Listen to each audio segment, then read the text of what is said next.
На даний час, тобто реалії такові, що от останні дані, значить, на 15.01 в Україні тільки вважаються постраждалими від аварії на Чорнобильській АЕС 2 мільйони 11 799 чоловік. З них дітей 453 391 дитина. Значить, діти, які проживають, вони отримують радіацію з їжею, водою. І діти, які народжуються від постраждалих, і діти, які народжуються, скажімо, це вже третя категорія, треті пацієнти, вже які онуки, ті, хто був, вони народжуються з вродженими вадами. Не враховуючи, що всі діти, які проживають там, вони є хворими. У кожної дитини по 4-5 захворювань, в зв'язку з тим, що у них імунна система знижена. Немає безпечних ядерних реакторів, немає стабільної ситуації, ніде економічної, яка б дозволила весь час експлуатувати на певному рівні, підтримувати рівень експлуатації атомних станцій, тому що будь-які випадки рецесій зразу перший пропадає якраз якість експлуатації атомних станцій, і вони стають дуже небезпечними. Але найстрашніше те, що зараз у нас наступають час від часу нестабільні періоди. В даний час є агресія зі сторони Російської Федерації, і відповідним чином це перший раз тривалий конфлікт, збройний конфлікт відбувається поряд з атомними станціями.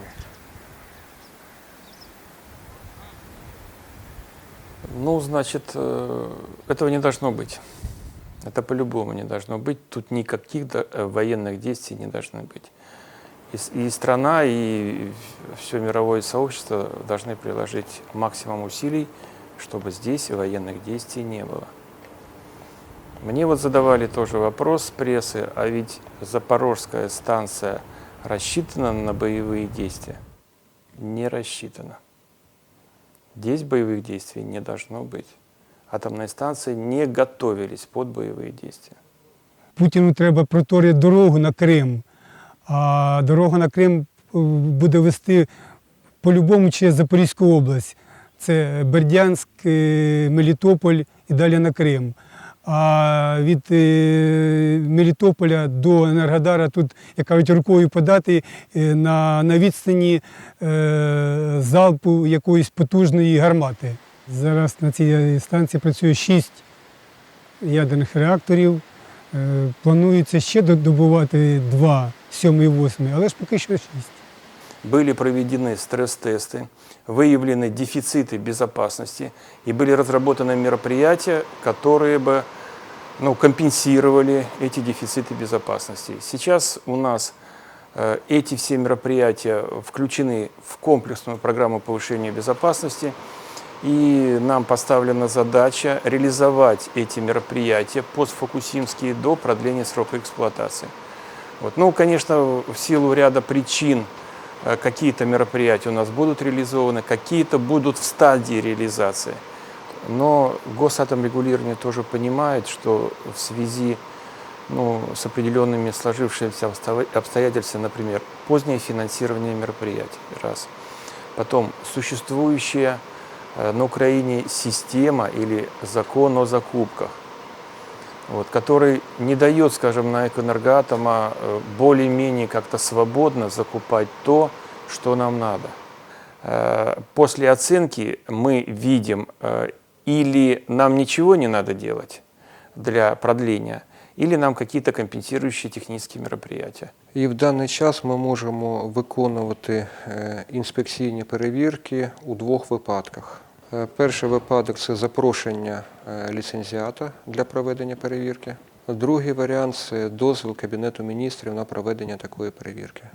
Спочатку приймається політичне рішення Кабінету міністрів України, а потім приймається остаточне рішення органом регулювання ядерної та радіаційної безпеки, тобто регулюючим органом. Самая страшная опасность – это неведение. Украина находится в неведении в данной ситуации. Да, в государственном секторе эксплуатации атомных станций есть коррупционеры. Я так думаю, это мое личное мнение. Люди, вот, которые делали революцию, они все их произнесли еще больше года назад. 100% иллюстрация старых кадров, которые держат страну, в том числе в атомной энергетике.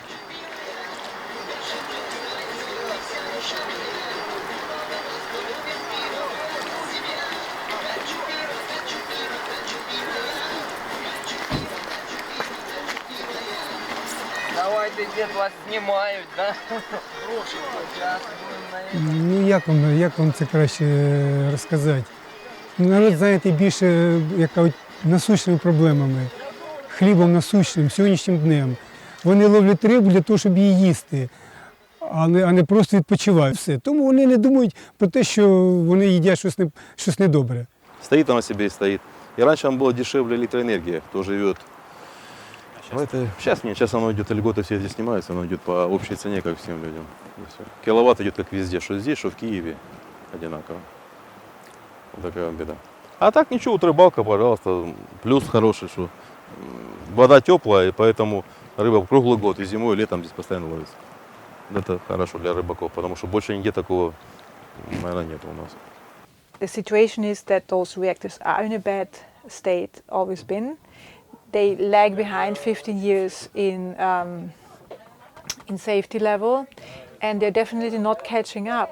I mean, the general problems are the general ones, which is aging, is maintenance. That's always a big topic, mainly with plants here, where they also admit they don't have enough money for keeping them.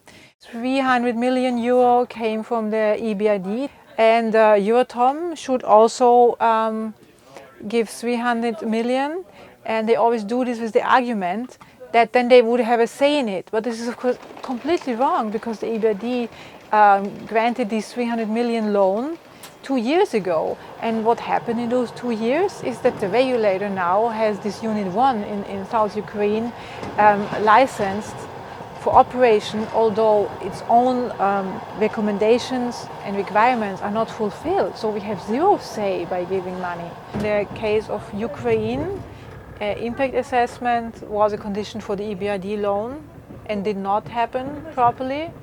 And now, since the last year, there is a decision by the ESPO Implementation Committee that environmental impact assessment is a condition. I'm a bit, let's say, surprised that the EU is planning to provide some financial aid which would cover some investment projects in Ukraine without a proper EIA being done in Ukraine, which is completely not in line with the EU policies. It's a case where the government has taken a decision to extend the lifetime of 2 nuclear reactors which were built in Soviet times for another 20 years. It required an environmental impact assessment both in Ukraine and a transboundary environmental impact assessment in accordance with the ESPO Convention, which Ukraine failed to carry out. The core problem is stemming from the general culture of disrespecting the international obligations within the bureaucratic, let's say, machine, governmental machine. I think this is the key reason.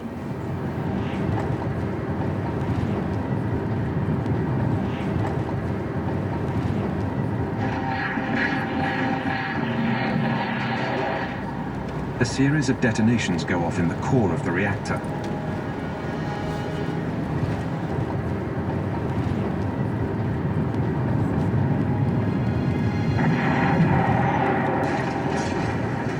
The 1,200-ton cover of the reactor suddenly blasts into the air.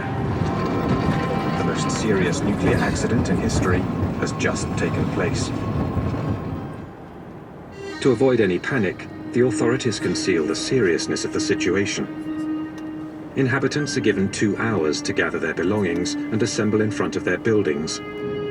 We should think about Chernobyl, we should think about Fukushima, because Chernobyl, it was the first major accident in the human's history, and Fukushima was the second, and it was not that long time ago, it was just 4 years ago.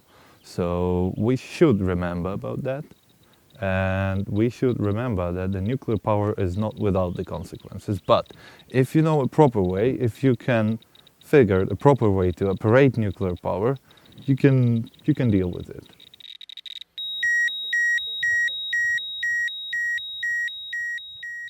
Пять лет назад я съездил в свой родной город, в Припять, увидел там настоящие джунгли, понял, что природа не терпит пустоты, и в моей квартире жила сова. Ой, это была ностальгия, это было мое детство. Вот мой детский садик, тут рядом с домом, куда я ходил. Честно говоря, многое не узнал. Все было заросшее, столько растительности, что немножко было страшно, то есть что щемило сердце, то есть было очень страшно, то есть это все увидеть. В Советском Союзе был очень популярен лозунг о мирном атоме. И после Чернобыльской катастрофы я понял одно, что атом мирный не бывает.